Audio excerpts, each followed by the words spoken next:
Yeah. So today's session will be related to code scan and artifact scan. If you see, till yesterday we discussed about code, build, storage, and deploy. These are the four stages we have discussed till yesterday. In the code, we have seen how we can develop the code and how we can push the code into GitHub repository. In the build, we have seen that how to build the code and how we can generate the artifacts. And the storage we have seen how to upload those artifacts into Nexus or Artifactory. And in the deploy, we have seen how to upload those developed artifacts into Tomcat and see how we can run the application. These are the four stages we already seen, and you can see there are two stages I have added. In the first day itself, I have told you, right.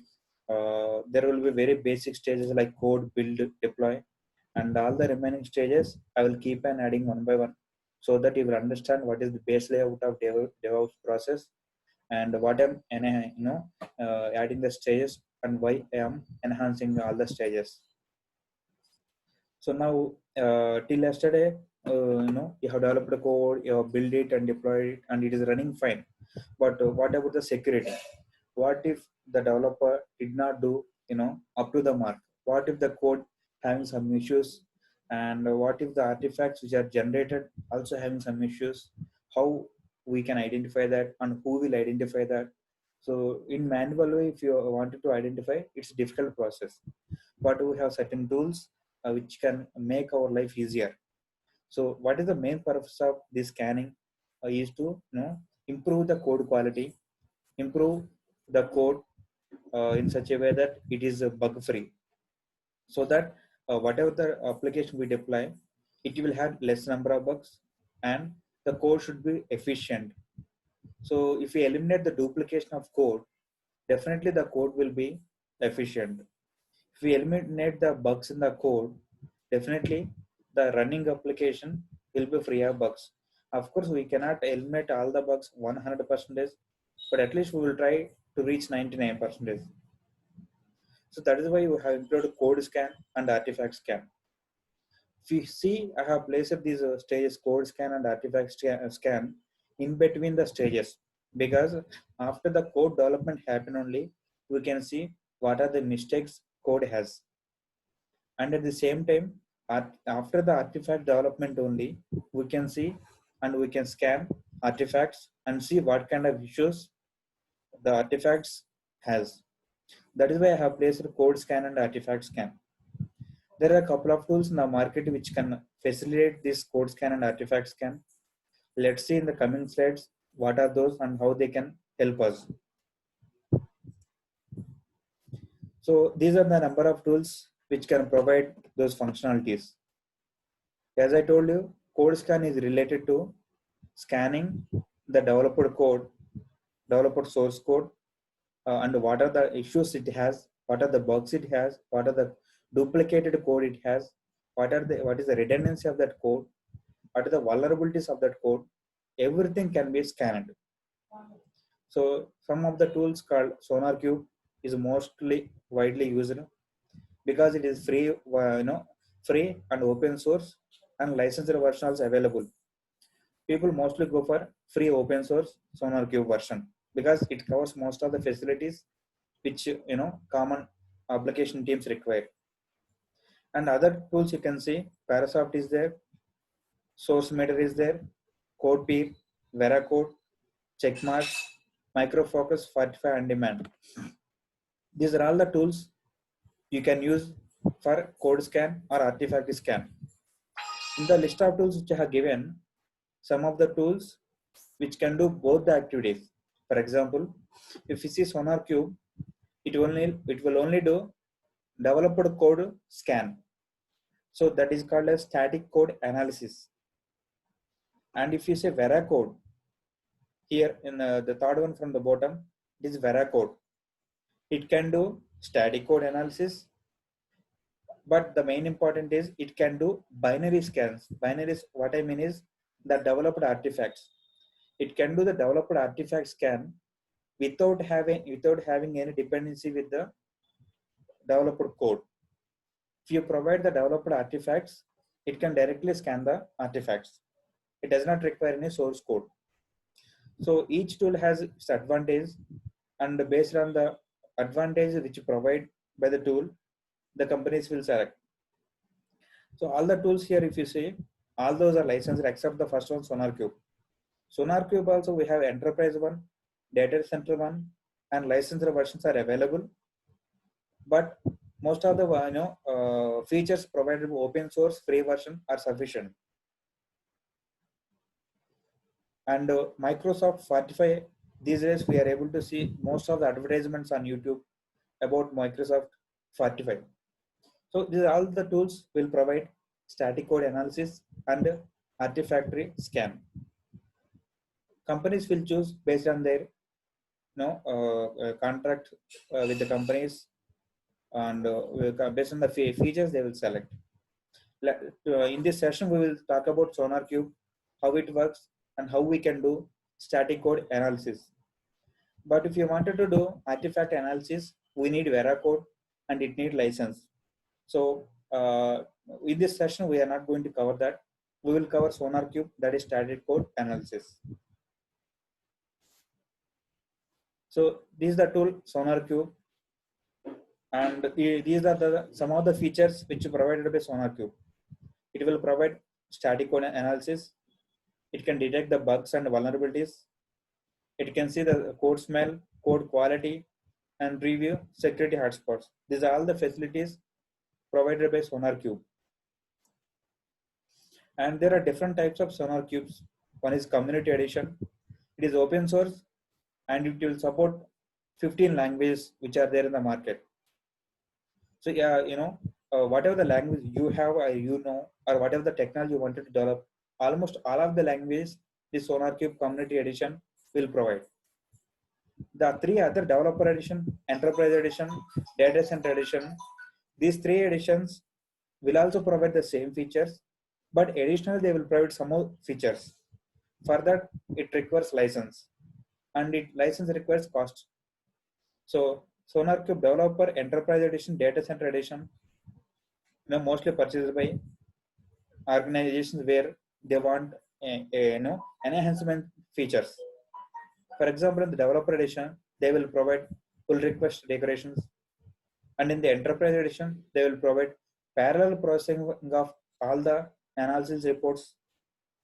And if you see Sonarqube data center edition, it provides high availability and horizontal scalability. That means, so at the whenever you wanted to scan any number of scans, you have either 10,000 or 1 lakh scans if you wanted to do, those may also it will be able to support. That's what they mean by horizontal scalability and high availability. So in our session today, we will talk about Sonarqube community edition, and we will install it, and we will run our code analysis with Sonarqube and see what kind of report it is getting. You can download Sonarqube from the URL which I am specifying here. So download it, extract it, and navigate to the startsonar.bat or startsonar.sh, depending on your operating system. Sonarqube runs on default port 9000, and for our evaluation purpose, it can use the internal database. But if you wanted to run it as a production application, you can keep any database, either MySQL or Postgres or whichever the database you are comfortable with. According to the database, you can launch the Sonarqube. So once Sonarqube is up and running in your browser, you can access it like http://localhost:9000. And we already have maven var source code. So in that, we clone that and do maven sonar. That means maven will download the required dependency plugins from the internet, and it will do code analysis, and it will publish the result to Sonarqube user interface.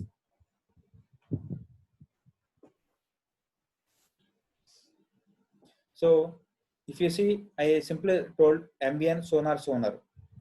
We don't need to provide any configuration for maven to integrate with Sonarqube, because if the maven and Sonarqube both are running in our local machine, then we don't need to specify any separate configuration.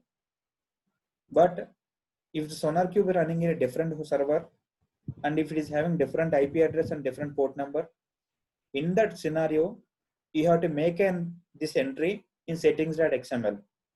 That means from the profile to profile, whatever the content here, you need to copy and go to the settings.xml under Apache Maven CONF folder and add it there.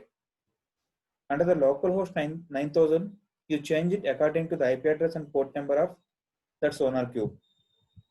Sometimes the localhost can be with a different IP address or different DNS names. It depends where the Sonarqube server is running. Once you do scanning and code analysis, you will see the results in the Sonarqube server in the browser like this. I will show you the practically once all of the overview is completed. Yeah, now I will show you how we can install Sonarqube, how we can run code and static code analysis from Maven to Sonarqube.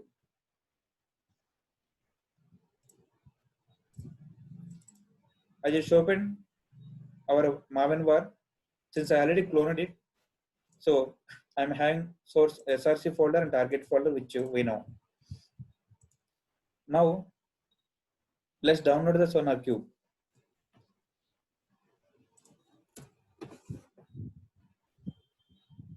I think I already have Sonarqube. Let me check where it is. So you can go search for download Sonarqube and open the first link, and you can download the community edition. Click on download community edition, and if you see, they have support for almost 15 languages, either Java, JavaScript, HTML, everything it will support. And click on the download community edition and you will get Sonarqube. Since I already have Sonarqube, I won't download it again. Once you download it, extract it and navigate to the folder called bin. In the bin, you can see multiple folders. In that, according to your operating system, navigate to the respective folder and open the command prompt here. So in the command prompt, simply run start sonar.bat. Since it is Windows machine, I'm using .bat and I'm selecting Windows x86 64. I think it is loading. Let me navigate in the browser.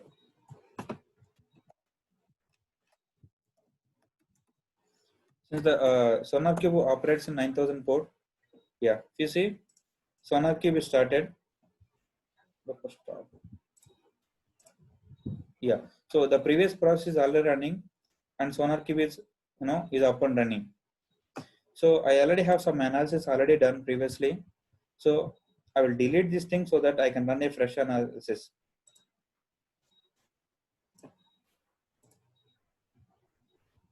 I have deleted previously ran analysis. I still have some of the analysis which I have done in some other projects.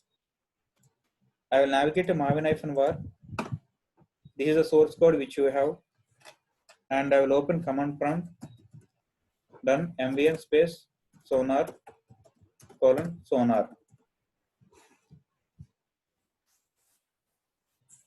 Now it will analyze the source code in this location and send the analysis report to Sonarqube. So we can find that analysis in the user interface of Sonarqube.